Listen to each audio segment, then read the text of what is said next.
नमस्कार दोस्तों, studio time में आपका फिर से मैं बहुत बहुत स्वागत करता हूं।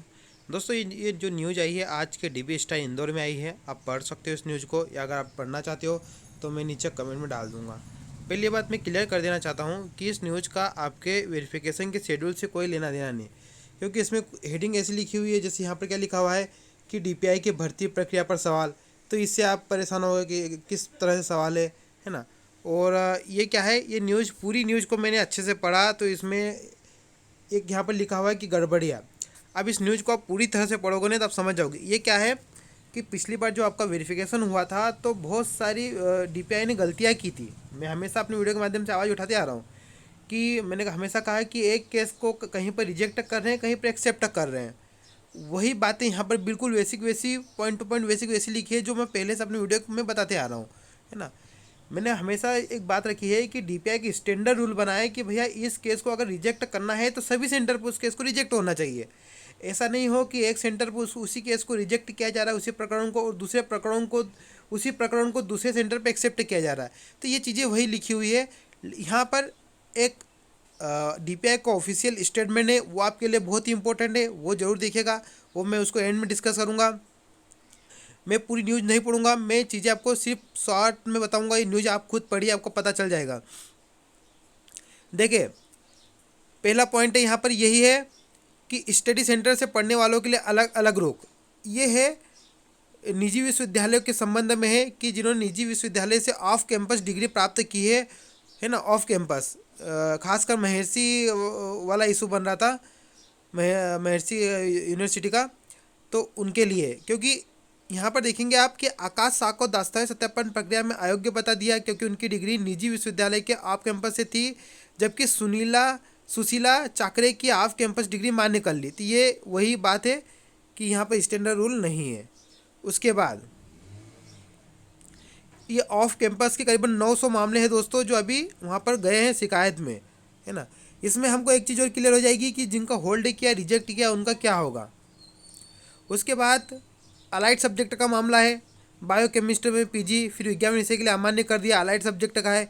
ये भी इशू है, ये भी कोर्ट में है, और ये शिकायत भी डीपीआई के पास गई है। अब डीपीआई इस पर क्या एक्शन लेती है, हमें आने वाले कुछ दिनों में पता चल जाएगा, एक दो दिनों में पता चल जाएगा। ओके।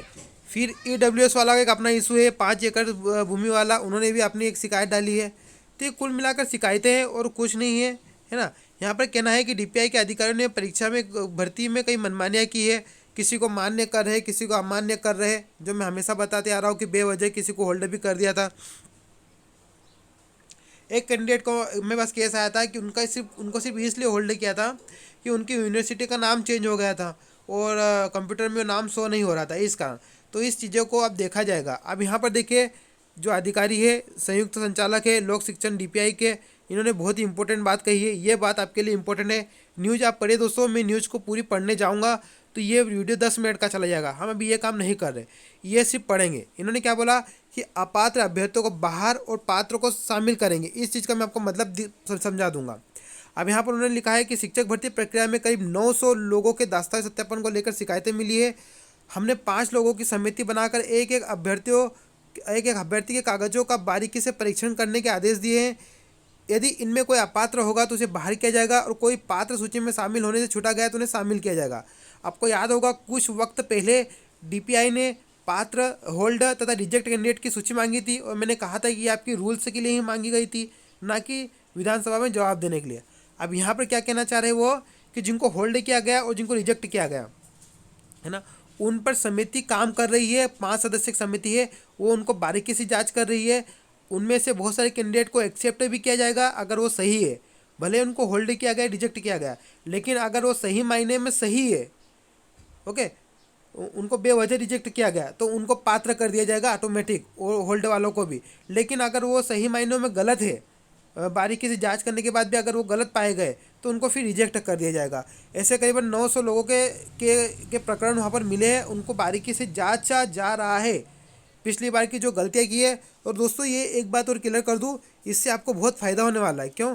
क्योंकि ये होना भी ज़रूरी था।